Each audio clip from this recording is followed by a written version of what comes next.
يا مساء الفل عليكم حبايبي، ازيكم عاملين ايه؟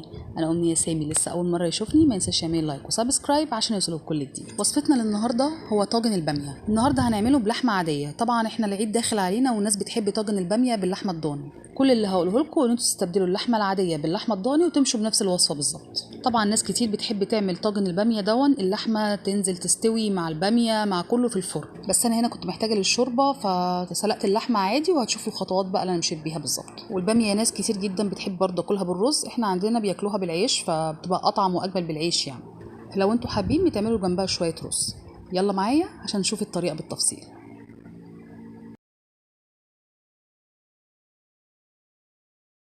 هنا بجيب باميه عندي متخزنه في الفريزر متقمعه ومتنضفه كويس جدا، ومعانا بصله كبيره وطماطم.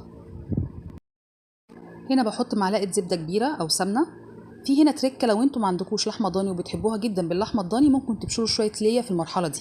انا بحط معلقه زيت كبيره، بحب اعمل في الخضار يبقى السمنه والزيت مع بعض. اول ما السمنه والزيت يسخنوا معايا بننزل بالبصلايه الكبيره المفرومه اللي تفرمناها في الكبه، ونشوحها كويس جدا لحد ما يصفر لونها. بعد كده ننزل ب3 فصوص ثوم مفرومين كويس ونشوحهم مع البصلايه. هنا بننزل بقرن فلفل كبير متقطع قطع صغيره ونشوحهم مع الثوم والبصل. هنا بقى بننزل بالطماطم المضروبه، في ناس بتحب تصفيها، انا الصراحه ما بحبش اصفيها خالص. هنا بننزل معلقه فلفل اسود صغيره ومعلقه ملح صغيره، ونقلبهم كويس مع بعض ونغطي عليهم لحد ما الصلصه بتاعتنا تتسبك. هنا خلاص الصلصه بتاعتنا اتسبكت وبقت تمام كده جاهزه. هننزل عليهم بقى بالباميه ونقلبهم كويس جدا كده مع بعض.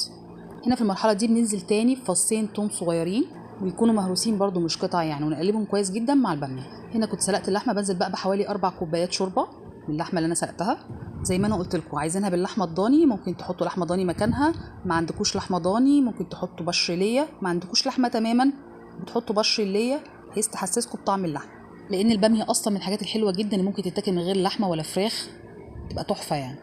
هنا بقلب كله كويس جدا مع بعض، اللحمه والباميه والصلصه، وهنسيبهم يغلوا على البوتاجاز مع بعض كده حوالي ربع ساعه. هنا بقى بجيب الطاجن بتاعي اللي هيدخل الفرن واحط فيه الباميه عشان يكمل سواه في الفرن. تاخد حوالي من نص ساعه لساعه الا ربع حسب بقى الايه التسبيكه بتاعتك ما تتقل. ممكن بس اخر 5 دقايق تولعي عليها الشوايه عشان تاخد لون.